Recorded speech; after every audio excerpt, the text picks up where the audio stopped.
Good morning friends, स्वागत आहे तुमचं माझ्या यूट्यूब चॅनलमध्ये. तर बघा, सुंदर दिवसाची सुंदर अशी सुरुवात झालेली आहे आणि मी मस्त आंघोळ वगैरे करून रेडी झालेली आहे. कारण आज आहे संडे आणि मस्त पटपट आवरायचे आहे सगळे कामं वगैरे. त्याच्यामुळं मग आंघोळ वगैरे करून घेतली. घरातले थोडेफार कामं झालेले आहेत, बाकीचे कामं राहिलेले आहेत, तर ती सगळी आवरून घ्यायची आहेत. पटपट सगळी कामं आवरून घ्यायची आणि मग आम्हाला जायचं आहे पिल्लूला घेऊन. थोडंसं बाहेर काम आहे, त्यामुळं मग पिल्लूला घेऊन जाणार आहे. तर पिल्लू इकडं बघा, आंघोळ वगैरे घालून मी त्याला झोपलं होतं झोळीमध्ये आणि त्याला इंजेक्शन दिल्यामुळे थोडासा ताप वगैरे होता. तर त्याला मग पटकन आंघोळ वगैरे घातली आणि झोपवलेलं आहे. त्यानंतर बघा मग मी आणि त्याला वरती झोपवलं होतं आणि मग मी पिल्लू खाली चाललो होतो. तर माझी सासूबाई आहेत, त्या बाजार असतो आमच्या गावचा शनिवारी, तर बाजाराला गेल्या होत्या.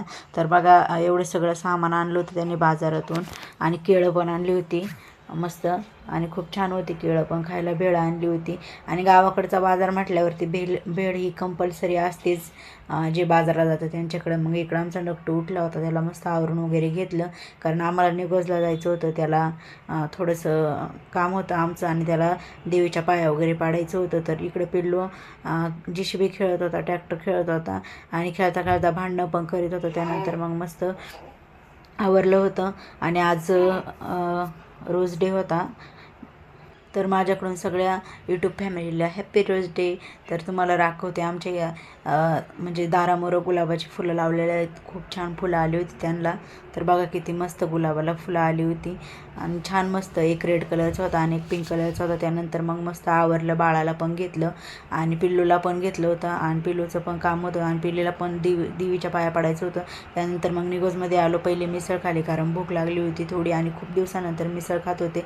कारण डिलिव्हरी झाल्यापासून मी 3-4 महिने होत आले मी बाहेरचं काही खाल्लं नव्हतं. मला खूप जास्त इच्छा झाली होती मिसळ खायची, त्यामुळं मग पहिली मिसळ खाली आल्या कारण मिसळ म्हणजे खूप आवडती मला. त्याच्यामुळं म्हटलं चला मिसळ खाऊ. त्यानंतर मग सोन्याच्या दुकानात गेलो कारण बारक्या बाळाला काहीतरी बनवायचं होतं सोन्याचं. मग त्यानंतर बघा तिथं शूटिंग वगैरे काढून दिली नाही सोन्याच्या दुकानात. मग नंतर मंदिरात आलो, इथं देवीच्या गंगा देवीचं दर्शन घेतलं बाळांना आणि त्यानंतर मग डेअरीमध्ये आलो कारण मला तूप घ्यायचं होतं. आजच्यासाठी एवढं.